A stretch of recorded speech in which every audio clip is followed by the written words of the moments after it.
something of a French revolution in New Zealand recently. The rugby team was announced this week for the tour in June, and as Andrea Johnson reports, the French national game petanque seems to be making as much impact here as Olympic mine. It's one of the fastest growing sports in New Zealand. In Australia, everybody's playing the French national game petanque. Now the sport has its own New Zealand association, and each week hundreds of Kiwis get together to play, eat and drink the day away. The fledgling association's run by Aucklander Chris Priestley, and it's been going about a year, making fast progress. 2 years ago we had our first atomic tournament over here, and there were 30 people in it. The next year we had it, there was 45 people, and this year there's 96, and I had to cut it off because there were another 20 or 30 that wanted to play, but we would have been still here after dark. So yeah, this year it's really taken off. Isle of Paris, in the winter, when it drizzles. It's pretty close to becoming officially affiliated to France, so from then on we can have a New Zealand championship, and perhaps we can find the sponsorship, send a team to France to play in the World Championships. In France, petanque is played everywhere and by millions in Europe, while some European-born New Zealanders like Jorg Schultz have quietly played the game here for years. Suddenly this site is becoming commonplace. I used to play in France, and ever since I'm 6 years old. So nice to be playing in New Zealand? It's lovely. I never thought it would happen, but it did 2 years ago, and now it's getting better and better all the time. The only sport I've come across where you don't have to catch anything, you don't have to chase anything, you don't have to run, and no one throws anything at you. Association member Cam Calder imports petanque sets. He believes the best thing about the game is its versatility. It can be played by just about anyone, and either publicly or in your backyard at home. One of the greatest thrills I've had is going along to ATI, and there was a gentleman in the class with cerebral palsy, and he was playing with 15 able-bodied persons, and he actually won that particular end, and the joy on his face was enormous. A little kiddie can play with their mums and dads and grandparents all on an equal footing, and everyone can have a moment of glory. There is one potential hitch though. Petanque sets can cost up to $300, although purists like Cam Calder don't see that as a problem. Even at $300, it sounds a lot, but it lasts forever and a day. It's something that I believe will be, the sets will become heirlooms and be passed down from generation to generation, because we are talking about steel balls, and they are virtually indestructible. And while petanque may not look all that athletic, I'm told there's a very high skill level required, and I'm also told there's no shortage of competitiveness.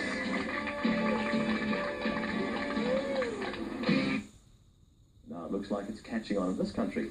It's called petanque, and in Auckland today nearly 200 turned up to take part in a tournament.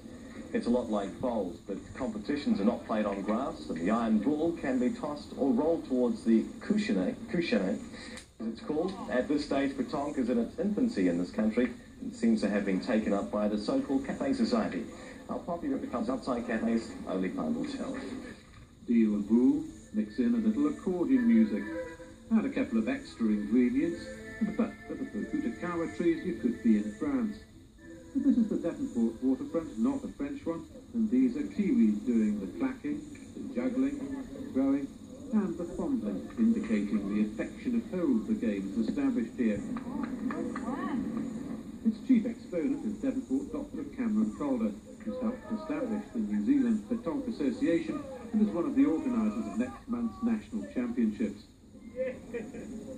There are a few clues around his home bearing witness to his passion for the game, which has seen him importing boule to help spread the word. He's already sold 6 tons, that's about 1,000 sets. Now he wants to see the international petanque stage graced by the silver fern. It sounds probably a little bit outrageous, but we're talking about a sport that is, in France, commands an enormous following. The outstanding petanque ball east, the champion of France, the single champion, is held in as much respect as any of the current All Blacks. And that's the sort of game it is. It's a worldwide game, and we would hope to be part of that worldwide fraternity. It's estimated as many as 20,000 New Zealanders have played petanque, a figure that's growing rapidly. Not surprising given the game's qualities. It's very sociable, very friendly, lots of fun. Not too much exercise, just a nice way of meeting people. Like all sports these days, petanque has developed a veritable industry of accessories. And for those who find bending down just a bit too energetic, this is probably the answer. Rules out any excuse for not playing, really, doesn't it? Martin Tasker reporting, and the first New Zealand Petanque Association National Championships will be at Victoria Park in Auckland on the weekend of November the 19th and 20th. Jim, will we see you there? Well, I'm working on it, you know. Tout va bien for me when I'll be there with bells on. Clubs pitting their skills against teams from 35 countries. Petanque is the name of their game, and they're treating the trip seriously enough to have employed the All Black sports psychologist to help their concentration and motivational skills. From Auckland, Martin Tasker reports. This is the popular image of petanque, elbows bent as match for opening bottles as lobbing bull. But the New Zealand team for the World Championship is taking the game rather more seriously. Even the captain's car has been painted to look like a bull. And on the pitch, or the terrain as it's known, training is in earnest. The players anxious to outperform their assumed ranking on the world stage. In terms of petanque, New Zealand would rank alongside the Ivory Coast in rugby, getting an average rugby terms. And how are you going to do something about that? Well, we're going over there to, mindful of the fact we are representing our country, we are determined to do the best we possibly can and learn a little bit about the rigours of international competition to bring back this information and knowledge and pass it on to others. The three players picked after their success in that other NPC, the National Petanque Championship, each have a special role in the team. Devonport GP Dr. Cam Calder is the captain, Mike Sharp, 30's the roadie, while French-born Christian Fouquet, who's lived in New Zealand for 18 years, will be the translator and tactician, his heritage giving him an insight into what they'll face. I think the level of play seems to be very high. Most of the European teams are professional. They've been playing for 100 years, let's say. In fact, the Romans played in their time. So I think it's going to be a very, very high level of competition. And we are going over there for the first time in New Zealand, but I still think we can do something on the day. Part of the charm of petanque is that any player can have a moment of glory over someone more experienced, even if it might be rather short-lived. And that's the message the team hopes to drive home when they come back from the Worlds in time for the next national champs here in November. This is Martin Tasker for Sports Night.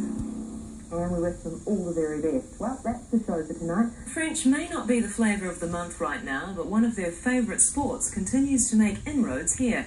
And in one part of Auckland, petanque, or boules, even has replaced one of this country's more traditional codes. Jane Dean has the story.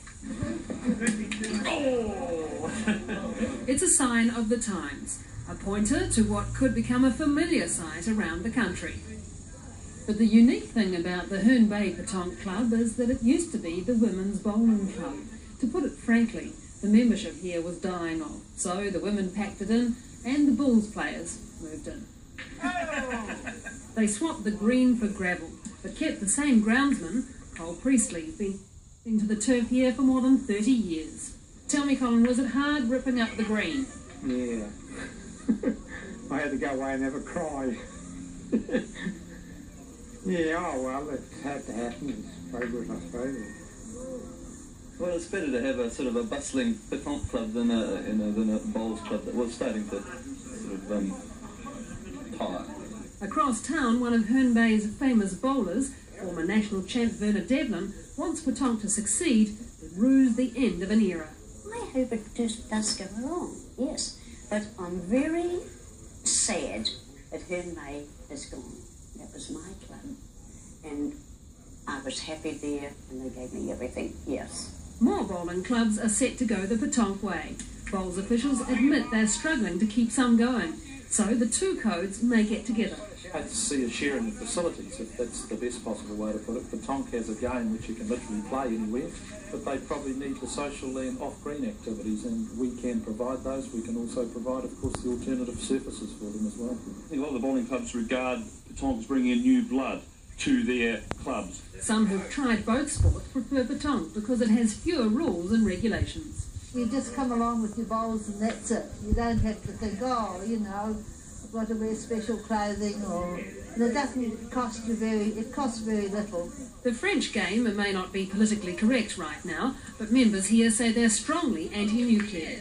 We thought that by having a fundraiser for the Rainbow Warrior, well, maybe that'd let them know that, because it's a New Zealand sport now. And New Zealand will even have a petanque team at this year's World Championships in Belgium. This is Jane Dent for Sports Night. Okay.